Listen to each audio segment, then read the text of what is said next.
Coach, big night tonight for Jake Brown. What really clicked for him tonight at the plate? He's a really good athlete.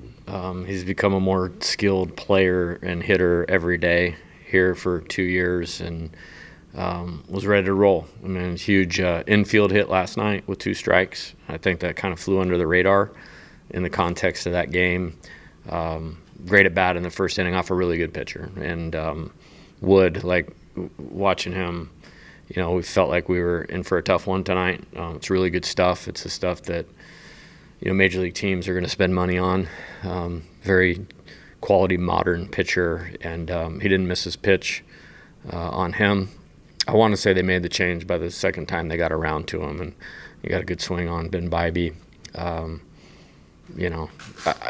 Just as much as the power and the homers, after doing that, the ability to stay within yourself. And, I talk about with the offense a lot, the best hitters always get 1 RBI when there's 1 RBI to get.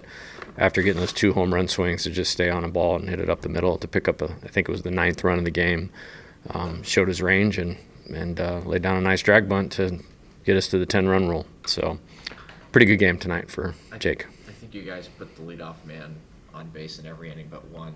I guess how was that the thing that you really wanted sort of clicking with this offense with just putting pressure in every single inning like that? Yeah, I mean, you love that. I love those games where I think we didn't score in 1 inning, if I'm not mistaken, which would have been the 6th. Is that right? Yeah. Yeah, in the 6th. I love talking football terms. It's like returning the kickoff to midfield. That's what getting the leadoff guy on opens up the playbook, if you will. Puts the defense on their heels, meaning putting the pitcher in the stretch. Most pitchers aren't as good in the stretch. And, our goal is to get 4 on a game. Like, we want to get the leadoff guy on 4 times a game. That's in our, process of winning. That's what that is. And I just think the overall at-bats have been really good for 2 days against a really good pitching staff. And really like what I'm seeing. And, Derek, really good at bat to set the tone in the first. Good patience by Danny to walk there. And then Jake got the mistake and hit it, and it was good to see. Good to see by Cade and Anthony. Really good game tonight. Really good game tonight, both sides of the ball. Fry, another good game tonight. Really, really liked how we played offense tonight. Jay, how often have you had a pitcher like Eisen improve so much in a couple of months? I think we've had a few here actually, and I'm proud of that. Going back to 22, like everybody improved. On the, because we only used like 6 guys, so that was great. Ty Floyd comes to mind at the end of that year, and then all through the 23 season. I thought Gage Jump, he's striking out everybody in pro baseball right now, and he's got electric stuff, but I thought very similarly to Anthony, he improved as the season went along.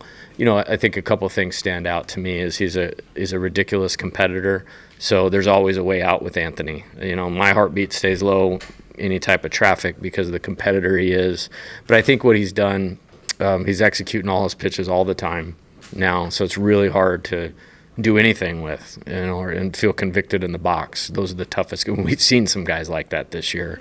And then, just he's getting off to great starts. That first inning was awesome tonight. And that's 3 in a row that he's done that. And just complete pitcher. He'll pitch for a long time. And then obviously a huge – nobody's been more important that we brought in this year than him, obviously. What did Aaron Beatty need to do to go from catching someone Tuesdays to being an SEC guy? Yeah, and that's 3 Saturday night wins or game 2 wins, if I'm not mistaken, with Cade catching in the last 4 weeks, and that's awesome, especially when you consider who we've been playing of late. I think he had 1 game where he had a tough game early in the year, and I think it just speaks to the character. How you handle the setback says a lot about you as a person and a player, and you have to have character at that position. And our program this year, we really needed character at that position, and we got it with Luis and Cade. I wouldn't trade them for anybody. And so I think how he worked out of that, I want to say the game after that, we caught him against North Alabama on Saturday, and he was immediately better. And then the next one was better than that. And then it just became getting him to slow the game down against these caliber teams. And the guy on the mound that he's been catching obviously helps him do that. But I'm really proud of Cade, and like I said, wouldn't trade him for anybody. And offensively, we think he's going to be a great player, and that was awesome for everybody to see that tonight. with Cade and Anthony, specifically those two guys together, how do they make each other do their jobs better? Yeah, I think Cade receives the ball well.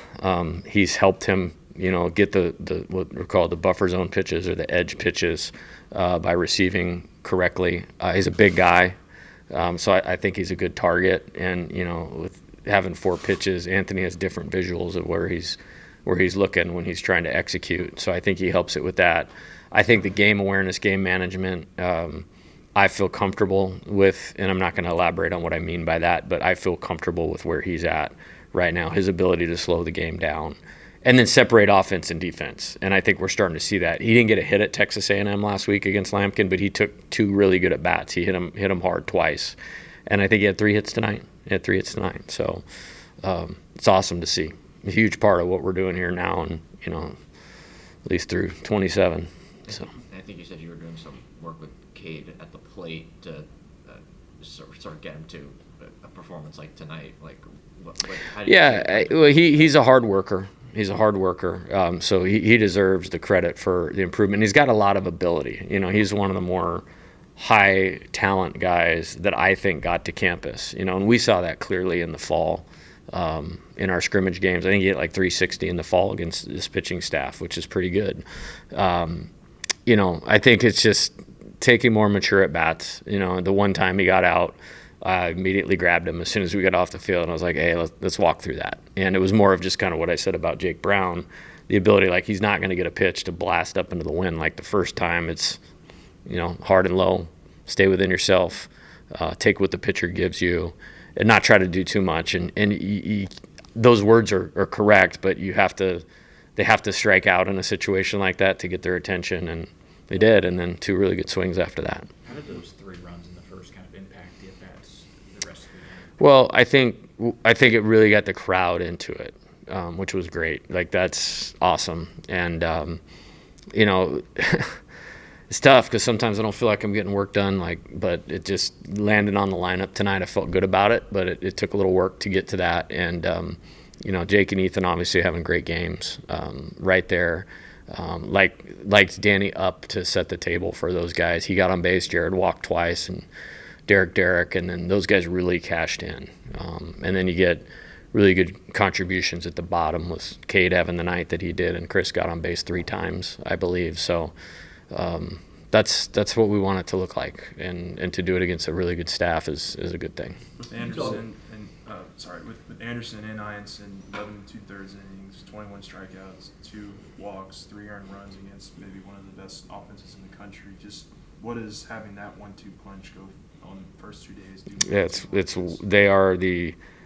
There's a tied for first reason that we are where we are right now, which is in a great spot in the landscape of college baseball in 2025, and tied for first is those 2 guys going on Friday and Saturday, and the stuff's awesome. They're going to both pitch forever, as long as they want to. But the other part is the character of both of them, and whether it's Mike Krzyzewski, Duke basketball, Nick Saban, they'll talk about when your best players are your best workers and most in tune and most deliberate about how they train, how they prepare. That it has an amplifying positive effect on your team, and that's Cade and Anthony. So their impact goes far beyond Friday and Saturday night, but it's been about as good as you could ask for.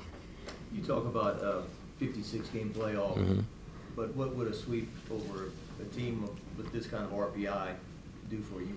Yeah, it'll do a lot. I mean, I think they have 40 wins, if I'm not mistaken. I think they were one of only 2 teams, 3 now, that have 40 wins on the season, or 4 in the entire country. So anytime you win a game against a team that wins over 80% of their games, that's a big boom. And for us, it's really not everybody gets better this time of year. And that's a big, important focus to me, like win games and improve while we're doing it. I say that all the time, but we've really doubled down on our efforts on that, this week. And I'm really pleased to see the play of the team and the players tonight after putting the work in that they have to improve, because it's really important for us to do that. If we want to accomplish what we want to accomplish, we need to keep getting better, and and I think we have over the last 4 or 5 days. You Jay, mentioned tie for looking around the league week to week, seems like teams are either awful or awesome. How do you manage that during the this gauntlet? I don't pay a lot of attention, honestly. I couldn't tell you where we are in the standings, just from a standpoint of like our play, our improvement that I was just speaking of requires my full attention. And if we're going to talk about not who we play, but how we play, I want to permeate, throughout the program. I do look at the scores, every night, and nothing really surprises me now. Somebody made fun of me in the media session the other day, like for the 4th or 5th week in a row, I said, we're playing an Omaha caliber team. And it's like, okay, you can make fun of me, but it's totally true. And so, I heard this from one of the coaches in the league kind of indirectly, is like, you're going to take a punch. You're going to get swept on the road. And your ability to maintain level-headedness and focus on what's next and what's now and what's most important is going to determine your success in coming into this. It's like the old WWF, what they call it, the Royal Rumble, where they put all the guys in the ring at one time and they just throwing haymakers at each other. That's what this is. And I would say, what I'm proud of our team is they've done a good job of being very consistent, and I think, how they respond to a difficult game or a difficult weekend, at Auburn, we're right back here, won 2 tight games against Alabama. We lost the series at Texas, swept Mississippi State, who's obviously playing good right now. Tough loss Sunday, man. They poured their blood, sweat, and tears into that game, in College Station, and to come back, do finals. Everybody's got a 3.0, in our program, and then get ready for Arkansas. I trust their ability, and I think what's great about it is we've learned, to do that. And, we've been successful, through the melee, and that should develop a lot of confidence, and that's what the whole game comes down to. is a walk-off strikeout like the most creative way you guys have won a game? Yeah, I felt like I was watching Benny the Jet Rodriguez, in Sandlot. And it was awesome. Didn't really want to go out there. Newt's an emerging pitcher on this staff, and so now we'll have him available tomorrow, which he was going back out. And I certainly didn't want to go any deeper in the bullpen. And great night for the offense, and great job by Anthony to help that out tonight. Was there a thought of having Anthony pitch the 7th? I felt pretty good, like he'd done what he needed to do tonight. So I'm proud of him for that. And, Rizzy's he's a future star in this program, in my opinion. And his last outing last Saturday at Texas A&M was really good. I wanted to get him back out there, and didn't go the way we wanted it to for him, but he'll be back out there, maybe even tomorrow. All right, let Coach go to radio, and we'll bring up Anthony. Yeah, talk to the superstar right there, 2-4.